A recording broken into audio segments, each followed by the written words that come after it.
نحمده ونصلي على رسوله الكريم أما بعد فأعوذ بالله من الشيطان الرجيم بسم الله الرحمن الرحيم رب اشرح لي صدري ويسر لي أمري واحلل عقدة من لساني يفقهوا قولي رب زدني علما اللهم فقهنا في الدين اللهم إنا نسألك علما نافعا وعملا متقبلا ورزقا طيبا اللهم انفعنا بما علمتنا وعلمنا ما ينفعنا وزدنا علما آمین یا رب العالمین۔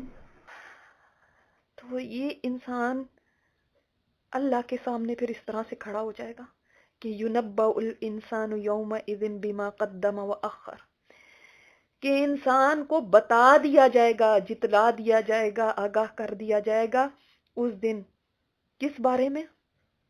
جو اس نے آگے بھیجا اور جو پیچھے چھوڑا۔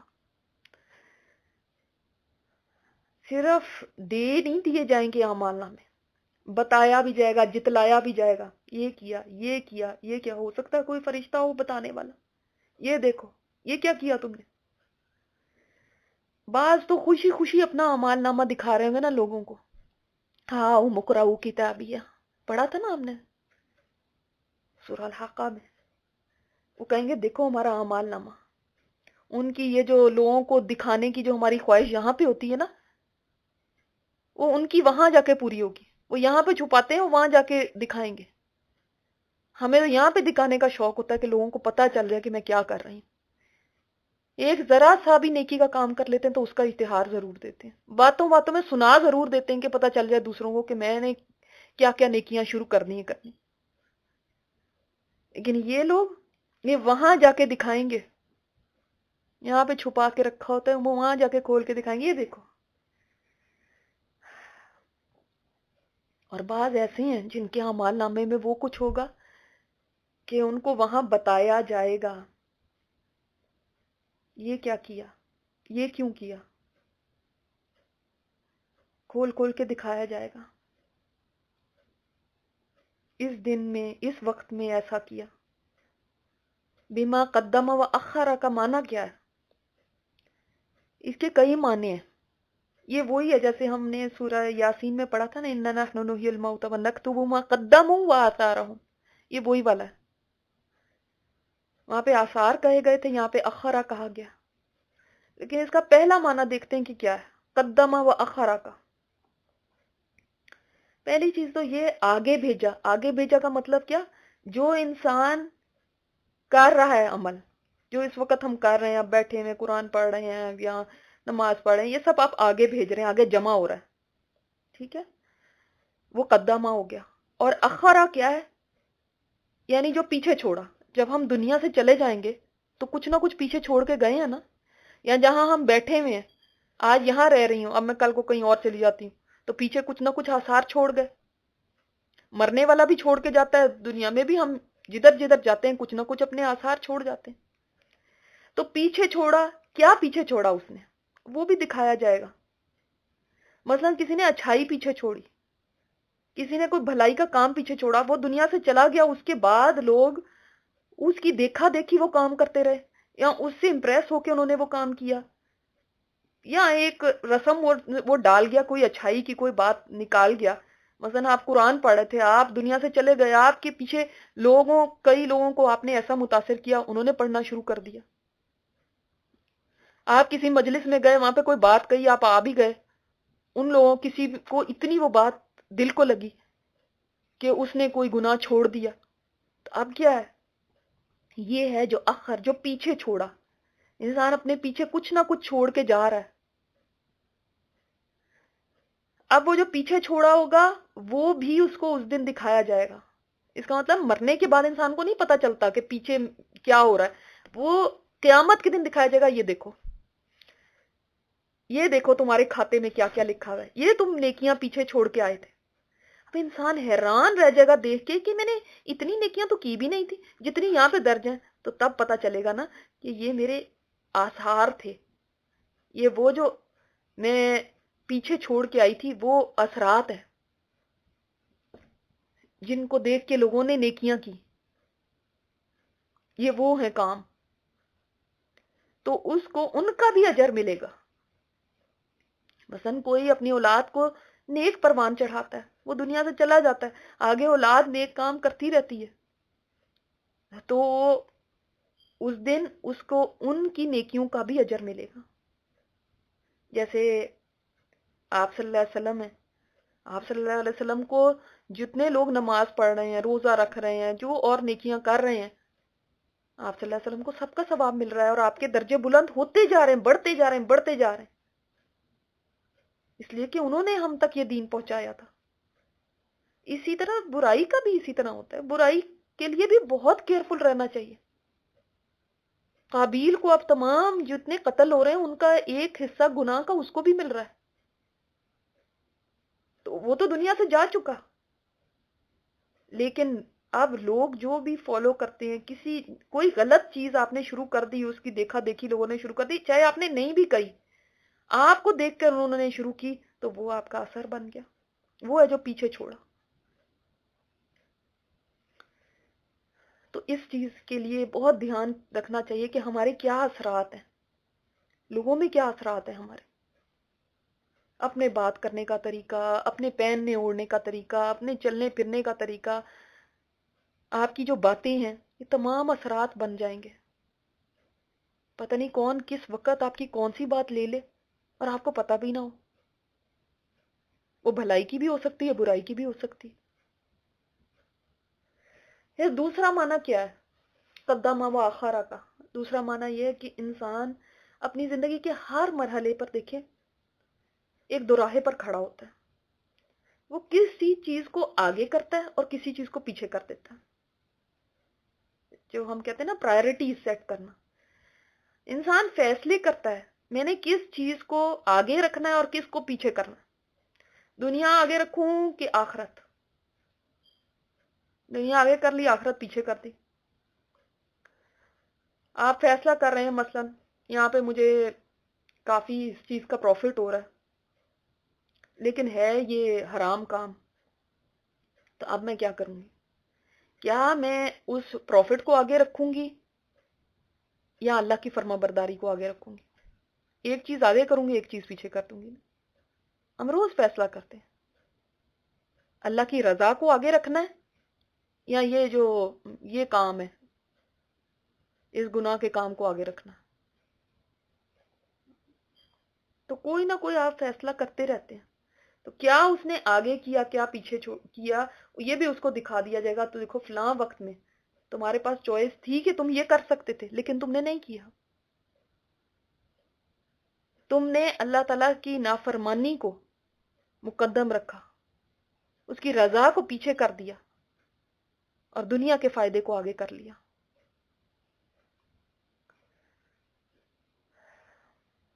تو انسان فیصلے کرتا ہے، کبھی آخرت آگے رکھتا ہے، کبھی دنیا آگے رکھتا ہے.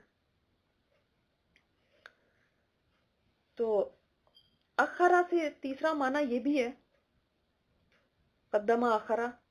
قدمہ وہی جو اپنی زندگی میں کر لیا، اور اخرا وہ سال عمل جن کو وہ کر سکتا تھا لیکن نہیں کیا، وقت ضائع کر دیا، وہ بھی دکھائے جائیں گے. یہ دیکھو یہ تم کر سکتے تھے، تم قرآن پڑھ سکتی تھی، تمہارے پاس اتنے اتنے چانسز ملے، اتنی اپرچونٹیز آئی، اتنی تمہارے پاس کالز آئیں، لوگوں نے تم کو بلایا، کتنی دفعہ تمہیں کہا گیا، لیکن تم نے یہ نہیں کیا. یہ بھی دکھایا جائے گا، بتایا جائے گا وہاں پہ باقاعدہ. دیکھو یہ تمہارے پاس چانس تھا، اس چیز کا چانس تھا، اس چیز کا وقت تھا، یہ موقع تو تمہارے سامنے تھا جب صدقے کے لیے کہا جا رہا تھا، تم نے اپنی مٹھی بند کر لی تھی.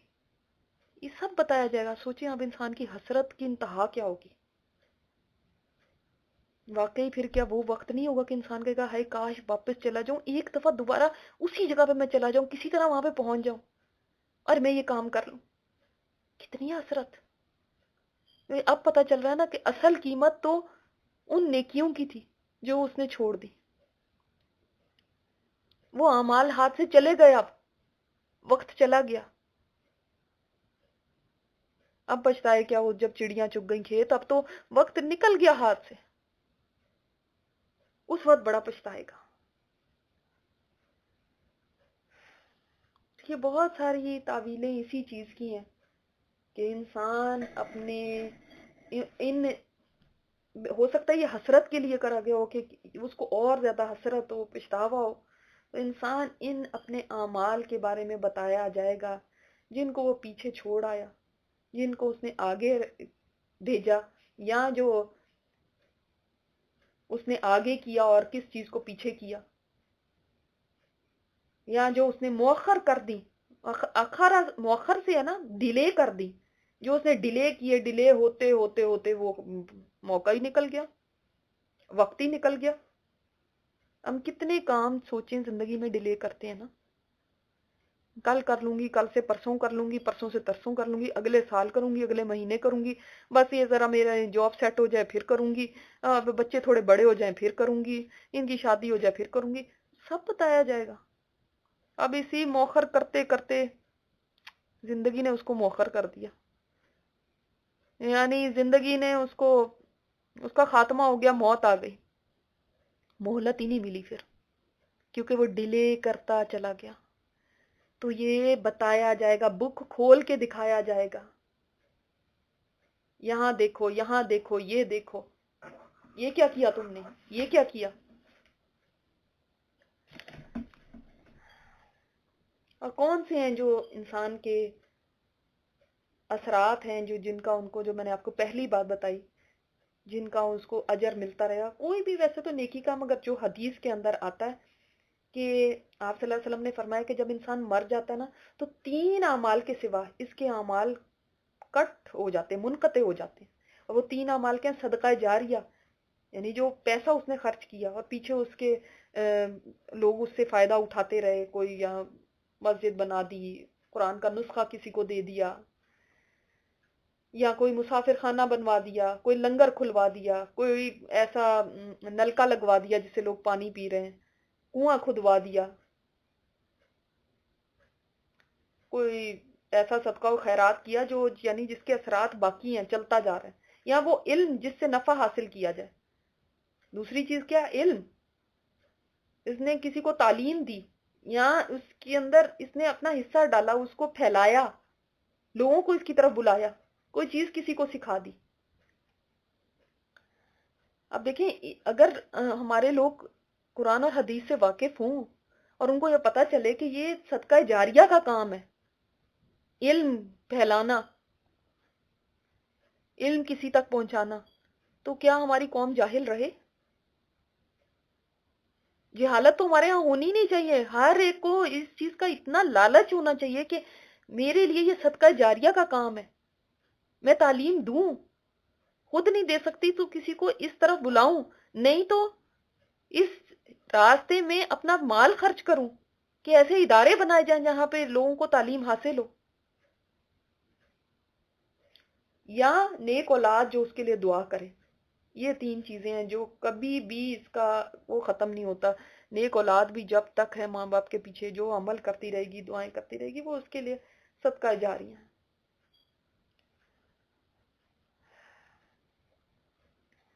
تو آپ صلی اللہ علیہ وسلم نے فرمایا کہ جس نے اسلام میں کسی نیک طریقے کو نکالا، اس کو اپنی نیکی کا بھی اجر ملے گا، اور اس کے بعد جو لوگ اس نیکی پر عمل کریں گے ان کی نیکیوں کا بھی اجر ملے گا. اور ان بعد والوں کے اجر و ثواب میں کوئی کمی نہیں ہوگی، ان کا لے کے اجر اس کو نہیں دے دیا جائے گا، اس کو بھی ملے گا اور ان سب کو بھی ملے گا. اور جس نے اسلام میں کوئی برا طریقہ نکالا، اس پر اپنی برائی کا گناہ بھی ہے اور بعد کے لوگوں کی برائیوں کا بھی گناہ ہے. اور بعد والوں کے گناہوں میں سے کوئی کمی نہیں ہوگی کہ کوئی یہ کہہ دے نہیں جی میں نے تو اس کو دیکھا تھا اس لیے میں نے کیا تھا. یہ سب چیزیں انسان کو دکھائی جائیں گی، وہاں پہ جتلائی جائیں گی، بتائی جائیں گی، وہاں پہ ٹھہرا کے کھڑا کر کے. بل الانسان علی نفسہ بصیرہ، بلکہ انسان تو اپنی ذات پر خود آگاہ ہے. اور یہ نہ بھی بتایا جائے، نہ بھی ایک ایک چیز دکھائی جائے، تو انسان کو تو خود ہی پتا ہے، اپنی ذات پہ خود آگاہ ہے، اس کو خود پتا ہے میں کتنے پانی میں ہوں. ہم انسانوں کو دھوکہ دے سکتے ہیں لیکن ہم اپنے آپ کو تو خود اچھی طرح جانتے ہیں نا، اور اللہ تعالیٰ کو تو اور بھی اچھی طرح پتا ہے کہ ہم کیا ہیں. انسانوں کی بھی تعریفوں پہ نہ جایا کریں، کبھی بھی ان تعریفوں سے دھوکے میں نہ آئے. لوگ کہہ رہے ہوں گے آپ بڑی نیک ہیں اور یہ ہیں، تو آپ پھولے نہیں سمائیں کہ ہاں آپ تو لوگوں نے بھی یہ کہنا شروع کر دیا نہیں، بل الانسان علی نفسہ بصیرہ، انسان کو خود پتا ہے کہ وہ کیا ہے، وہ خود اسے آگاہ ہے. ہر ایک انسان جانتا ہے میں کیا کر چکا ہوں، کیا کر رہا ہوں.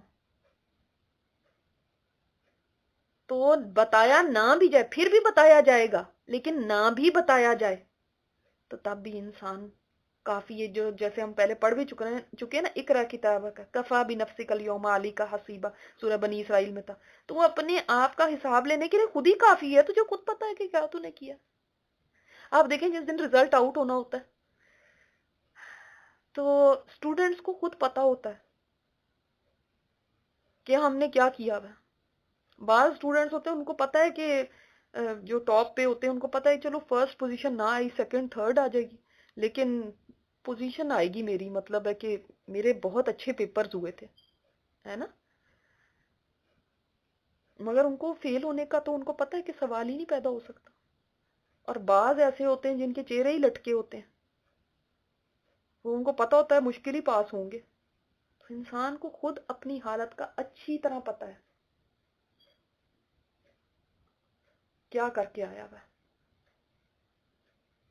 وَلَوْ أَلْقَى مَعَاذِيرَهُ، چاہے وہ کتنی معذرتیں دیں، انسان کو خود پتا ہے.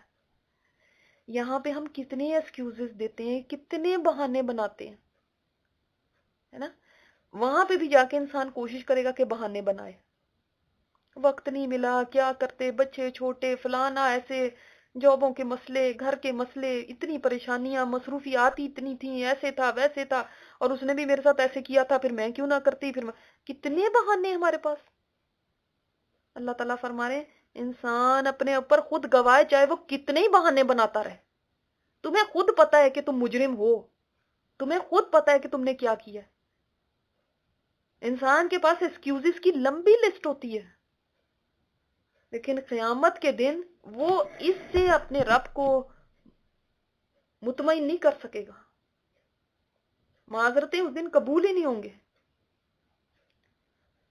ابن عباس فرماتے ہیں کہ انسان اپنے اوپر خود گواہ ہے، لیکن اس کے باوجود معذرت پیش کرتا ہے.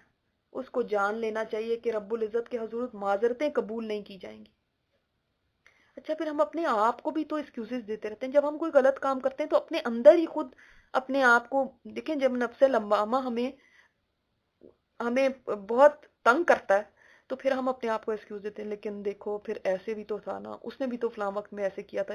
کیونکہ ہم اپنے اس ضمیر کو نا سلانا چاہتے ہیں، نفس لوامہ کو بھی مطمئن کرنا چاہتے ہیں، ایکسکیوزز دیتے ہیں خود کو. تو چاہے انسان کتنی معذرتیں دے، آج نہیں بچ سکے گا معذرتیں دے کے. اور بعض لوگ تو سبحان اللہ وہ یہاں تک کہتے ہیں کہ ہم اللہ تعالیٰ کو یہ کہہ دیں گے، مطلب باقاعدہ یہاں پہ کہتے ہیں ہم اللہ تعالیٰ کو یہ کہہ دیں گے، ہم یہ کہیں گے کہ اللہ تعالیٰ یہ تو ہوا تھا، ایسے ہوا تھا. اللہ اکبر، کیسے کہیں گے جبکہ قرآن خود کہہ رہا ہے کہ اگرچہ انسان معذرتیں ڈالے کوئی فائدہ نہیں ہوگا. اس کے کان، اس کی آنکھ، اس کے ہاتھ، اس کے پیر، اس کے اعضاء سبھی تو اس کے خلاف گواہی دینے کو اکٹھے ہو جائیں گے. پھر بھی معذرت پیش کرے گا، کیا فائدہ ایسی معذرت کا، کیا فائدہ ایسے بہانوں کا. انسانوں کو دھوکہ دے سکتے ہیں، اللہ کو دھوکہ نہیں دے سکتے. سب سے اسٹرکٹ انسان کو اپنے ساتھ ہونا چاہیے، لیکن افسوس ہے کہ وہ دوسروں کے عیب اور دوسروں کی برائیوں کو تو دیکھتا ہے، وہ تو بہت نظر آتی ہیں، اور اپنے گناہ چننے سے غافل ہے. کہا جاتا ہے کہ تورات میں لکھا ہوا ہے کہ اے ابن آدم، تو دوسروں کی آنکھوں کا تو تنکا بھی دیکھ لیتا ہے، اور اپنی آنکھ کا شتیر بھی تجھے دکھائی نہیں دیتا. دوسرے کی آنکھ کا اتنی سی دوسرے کی چیز بھی ہمیں نظر آتی ہے، اور اپنے بڑے بڑے گناہ بھی نظر نہیں آتے.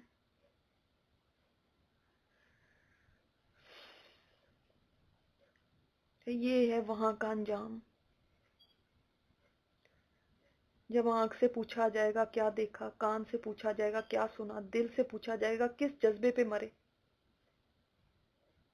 انسان کیا کیا معذرتیں دے گا، کس کس چیز کی عذر بیان کرے گا، کس کس اپنے گناہ کی ایکسکیوز پیش کرے گا. اور دوسرا اس کا معنی معادیرہ معذار سے ہے. دوسرا اس کا معنی ہے پردہ، اگرچہ ڈالے پردے، یعنی انسان کتنے ہی پردے ڈالے، سبحان اللہ، کتنا ہی چھپانے کی کوشش کرے، اس کا اپنا ضمیر تو جانتا ہے نا کہ وہ کیا کر رہا ہے. اس کا اپنا نفس تو اندر سے ملامت کرتا ہے نا کہ تو نے غلط کیا. دوسروں سے پردے ڈال لے گا، انسانوں سے چھپا لو گے، اللہ سے کیسے چھپاؤ گے؟ سبحانک اللہم و بحمدک، نشہد ان لا الہ الا انت، نستغفرک و نتوب الیک.